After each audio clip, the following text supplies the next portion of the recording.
Assalamualaikum. My name is Varisha Mahmood. My roll number is BP1650253. I am a final year student here to present my topic, that is MMR vaccine. MMR vaccine is a combination of three vaccines: measles, mumps, and rubella viruses. Brief description on MMR vaccine. Indication: it is basically indicated in the children and in infants in order to provide active immunization and protection against measles, mumps, and rubella viruses. It is also indicated in the individuals who do not receive MMR vaccine in their childhood but working in any healthcare system or wants to go to the abroad or foreign countries.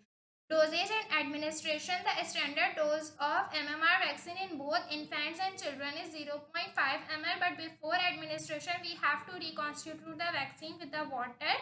We can administer the dose via subcutaneous injection or intramuscular injection. Usually subcutaneous injection is preferable because there are more and serious side effects in case of intramuscular injection. Infants, the first dose is administered in the age of 6 to 12 months, and then we administer the second dose in the age of 4 to 6 years. Similarly, in case of the adults whose age ranges in between 19 to 49 years, we administer the first dose at any time, and then we administer the second dose after 28 days of the first dose.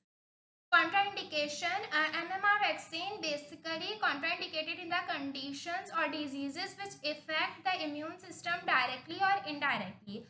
It is not indicated or it is not recommended to the individual whose immune system is weakened or they are immune deficient. The number of the conditions, like the patient is suffering from cancer or taking steroidal products or going to transfuse any blood product, we do not recommend the MMR vaccine to them. Similarly, the adults having life-threatening allergic reactions to any of the excipient of the MMR vaccine, especially gelatin and neomycin, these two excipients are basically responsible for life-threatening allergic reactions, so we do not recommend the MMR vaccine to such individuals. Pregnancy must be avoided for at least 3 months after the vaccination. Type of the agent: in the measles, mumps, and rubella vaccine, we basically use the live viruses of three diseases: measles, mumps, and rubella.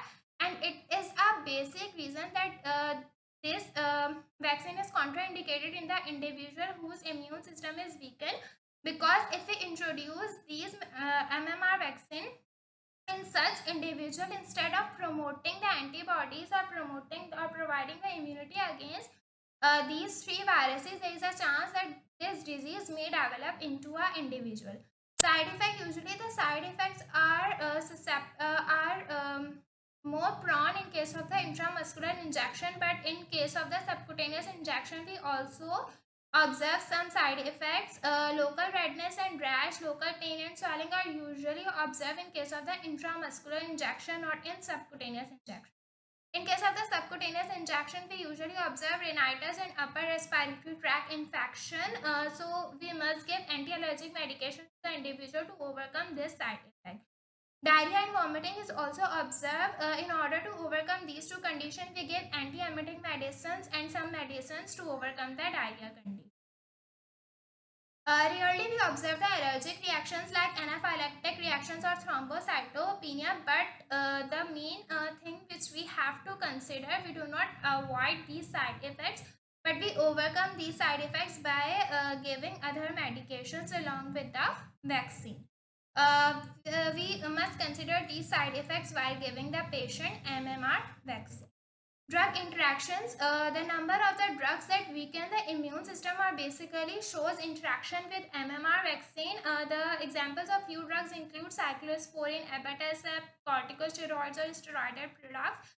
Number of the laboratory tests may interact with the MMR vaccine, but mostly and most commonly we observe the tuberculin skin test interaction with the MMR vaccine. Thus, in order to avoid this interaction, we recommend that tuberculin skin test should be performed at least 4 to 6 weeks after MMR vaccine, or simply it performed with or simultaneously or before the MMR vaccine.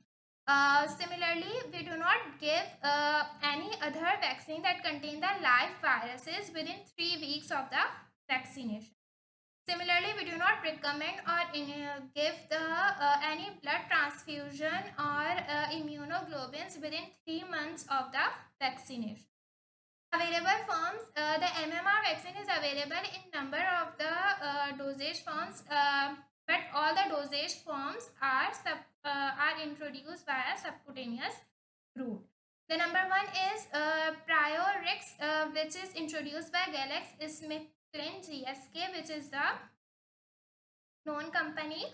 Another available form is Trivaratin, which is manufactured by Hakimsons. The third product is, or the third available form is MMR2, and the last one is Procid, which is manufactured by MSD.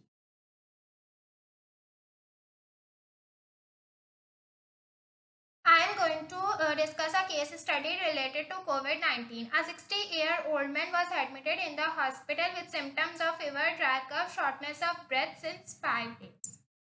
Patient past medication history. The patient was diagnosed with multiple myeloma, and for this he received medication.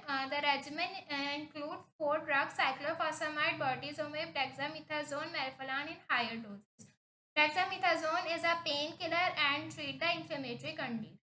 The patient, as a result of the multiple myeloma, the patient suffered from the immune deficiency. As a result, he also received autologous hematopoietic cell transplantation therapy, in which the healthy stem cells are introduced into the bone marrow of the patient in order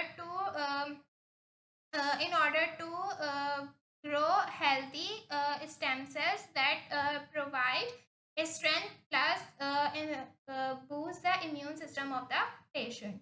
Number of the laboratory tests are performed, which shows high levels of the sodium and chlorine, high levels of blood urea nitrogen, that is shows the patient is suffering from kidney disease.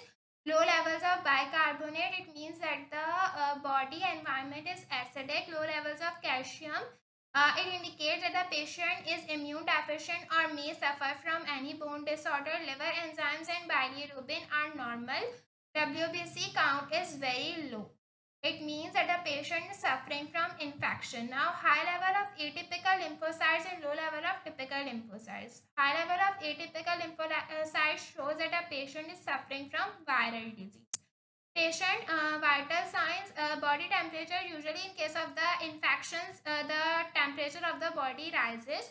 Heart rate is more, that is 110 beats per minute. Blood pressure is also elevated, 131/74.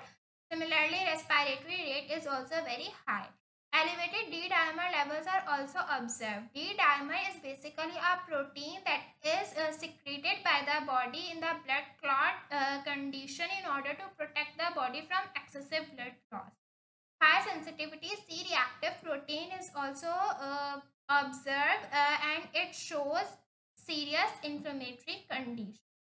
Chest X-ray examination is carried out, and it shows low lung volume and bilateral atelectasis. Bilateral atelectasis is a condition in which the lungs of the patient collapse.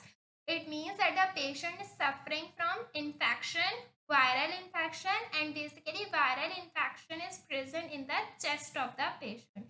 Urinary antigen, usually the urinary tract infection is not present there, because both the tests are negative for streptococcus pneumonia as well as legionella pneumophila are negative.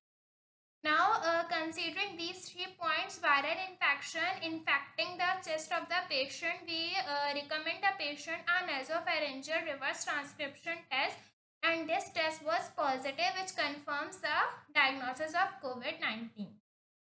Assessment and planning. As there is no proper medications or vaccine is available of the COVID up till now, thus the patient is treated with hydroxychloroquine and tocilizumab. Usually the viral infections are suppressed only, not eliminated completely. They are eliminated by administering the vaccination only. So in order to suppress the symptom or provide relief to the patient, we administer hydroxychloroquine and tocilizumab. Both are broad spectrum antibiotics and anti-cancer agents. After giving these two medication, there is no improvement in the patient. Then we move towards the randomized clinical trial of remdesivir, but still there is no improvement in the condition of the patient. Then we shift the patient to the mechanical ventilation, and after 2 weeks of mechanical ventilation, the patient condition clinically improves. And it is usually because the time span of coronavirus is 2 weeks. After that, the patient usually improves himself if he take a proper and healthy diet. Now in this 2 weeks period, we observe elevated and rising interleukin levels, elevated and rising C-reactive protein, elevated and rising D diamonds. Now there is still although the vaccination of the coronavirus is available, but we have to follow the SOPs in order to protect ourselves and our other people too. These are the references. Thank you so much.